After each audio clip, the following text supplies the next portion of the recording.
I got so much motherfucking design on right now. Break it down, bring it back, make it clap. I got 3 old thoughts, new block, where that day. Bitches on my line, and you know they come straight. Hold up, what it not, 45, scope it cash like whoa. How you fucking with these hoes up? Assalamualaikum warahmatullahi wabarakatuh. Perkenalkan, nama saya Aunia Afriani Lestari.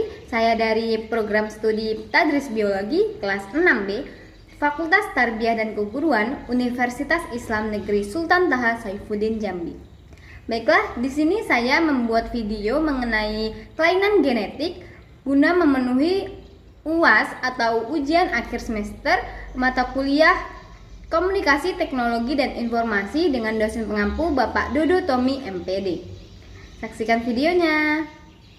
Baiklah, langsung masuk ke analisis artikelnya, di mana analisis artikel ini terbagi menjadi 2 macam, yaitu pendahuluan dan isi.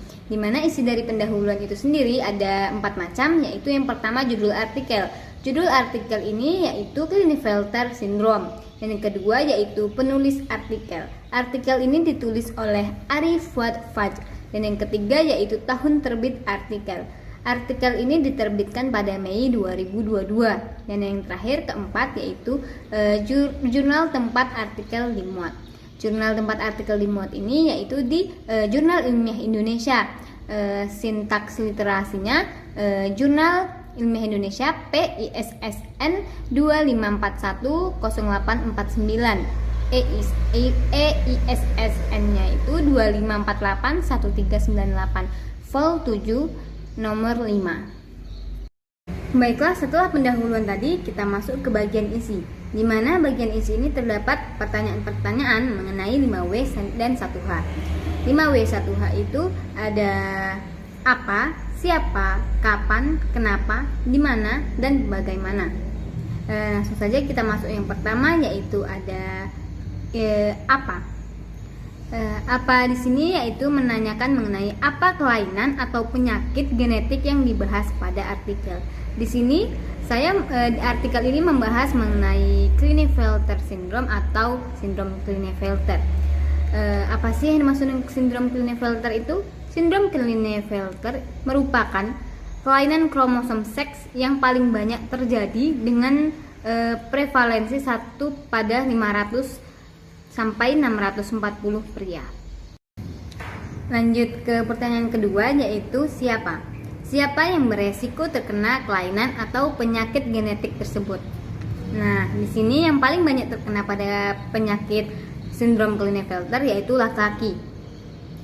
Kenapa? Karena sudah saya katakan di awal tadi, sindrom Klinefelter itu kelainan kromosom seks yang paling banyak terjadi dengan prevalensi 1 pada 500 sampai 640 pria. Jadi yang beresiko terkena kelainan ini laki-laki. Pertanyaan yang ketiga yaitu kapan? Kapan seseorang dapat terkena kelainan atau penyakit genetik tersebut? Nah, sindrom Klinefelter itu adalah kondisi genetik yang terjadi ketika seorang anak laki-laki dilahirkan dengan salinan tambahan kromosom X. Kelainan kromosom ini seringkali tidak terdiagnosis hingga dewasa. Sindrom ini membuat testis pada anak laki-laki berukuran lebih kecil. Kemudian lanjut nomor 4 yaitu kenapa? Kenapa seseorang menderita kelainan atau penyakit genetik itu? Ya, karena disebabkan adanya kromosom X tambahan pada laki-laki, yaitu 47 kromosom XXY sebanyak 90% dan 10% dengan mosaik sindrom Klinefelter 47 XXY atau 46 XY. Itu adalah menurut Alan CA 2019, Chan YM Hanema SE Achman 2019. Nah, menurut itu juga terjadi pada proses non-disjunction meiotik, sering terjadi pada meiosis 1. Disebut juga dengan kondisi primary gonadal failure atau hypergonadotropic hypogonadism. Pertanyaan yang kelima yaitu di mana? Di mana kelainan atau penyakit genetik itu terjadi? Kelainan atau penyakit genetik ini terjadi pada testis. Fenotip kondisi testis berukuran kecil, ginekomastia, kondisi eunochoidis, berbagai varian, dan peningkatan ekskresi hormon gonadotropin ditemukan pada tahun 1942 oleh Klinefelter dan rekan-rekan. Kemudian pada tahun 1959 ditemukan kariotip 47 XXY sehingga dinamakan sindrom Klinefelter. Estimasi lebih dari 50% pria tidak terdiagnosis. Hanya 10% yang terdiagnosa saat usia anak-anak. Dan 90% diantaranya terdiagnosa pada usia postpubertas. Penampilan anak laki-laki pasien sindrom Klinefelter hampir tidak berbeda dengan mereka yang berkariotip normal, tanpa gejala klinis yang khas selama masa anak-anak, sehingga diagnosis baru dapat ditegakkan saat remaja atau dewasa muda. Menurut Akcan, Proizogila, Bas, Bunda, dan Darren Dailer 2018. Yang terakhir yaitu how atau bagaimana. Yang pertama yaitu bagaimana pengobatannya.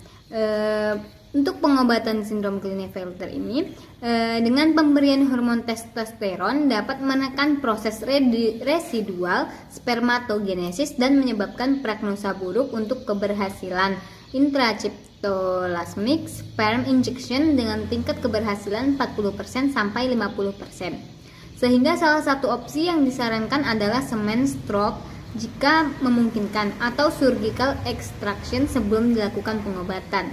Nah, ginekomastia pada pasien sindrom Klinefelter ini dilakukan tindakan operasi. Selain itu disarankan untuk penata laksanaan infertilitas pasien dengan metode aspirasi sperma dalam testis dan intracytoplasmic sperm injection. Nah, pertanyaan bagaimana yang kedua yaitu bagaimana antisipasi yang dilakukan. Antisipasi yang dapat dilakukan untuk agar tidak terkena dari kelainan atau penyakit sindrom Klinefelter ini sendiri, yaitu yang pertama ada pemeriksaan endokrin pada pasien sindrom Klinefelter, dan yang kedua yaitu pemeriksaan analisis kromosom, dan yang ketiga pemeriksaan USG transabdominal. Baiklah, itu saja tadi video mengenai analisis artikel kelainan atau penyakit genetik yaitu sindrom Klinefelter dari saya. Dan apabila ada kesalahan saya mohon maaf dan saya akhiri. Wassalamualaikum warahmatullahi wabarakatuh.